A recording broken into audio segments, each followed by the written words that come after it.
great deal of love in their hearts. I had many siblings, and we all adored each other.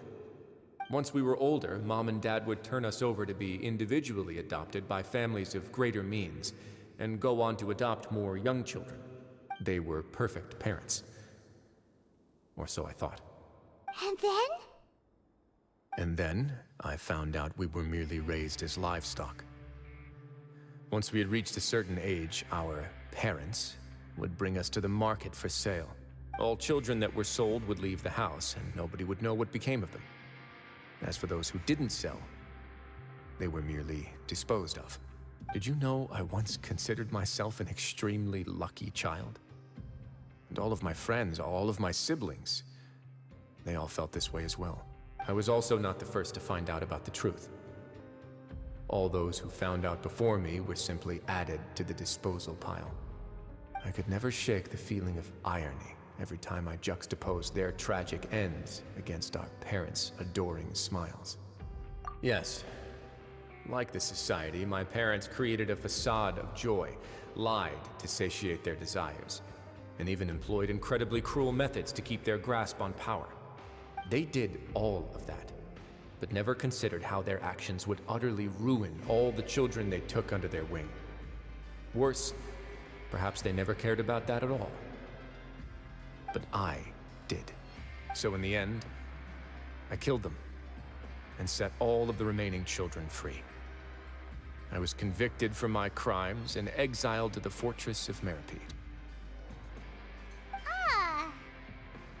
My methods were extreme, yes.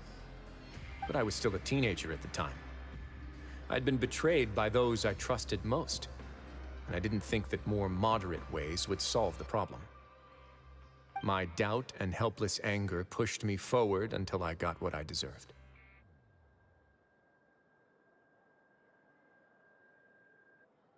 It's all right. You don't have to tell me what you think. I've already committed to this path, regardless of what anyone may say about it. The least I can do is to make sure that the same tragedy will not happen again in my new home. Sorry to disturb you, everyone. Oh, it's a vis and fasol. Are you two feeling better yet? It was all because you arrived in time. I managed to escape unscathed. We came here on impulse today, because we were hoping that you'd be able to lend us a hand, Your Grace. Please, go on right ahead. I'll do my best to help.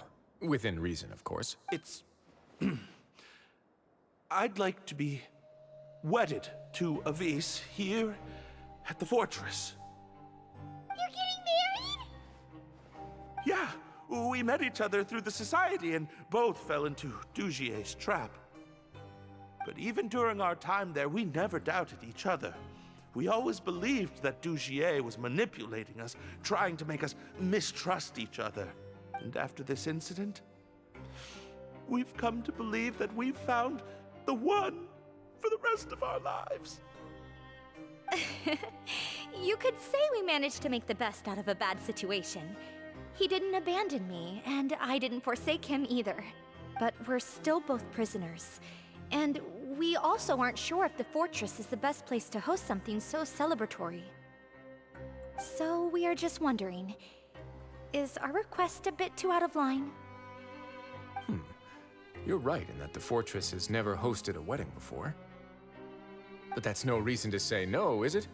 I'll help you make the arrangements. If you need anything special shipped in from the surface, just say the word. We can't thank you enough, Your Grace. We are actually also planning to stay here after the conclusion of our sentences. Yeah, we've already made tons of special memories here. So now, it'd be too hard to leave. And we have full confidence in the fortress's future with you at the helm, Your Grace. Your trust is the highest form of praise. Hey, loosen up a bit.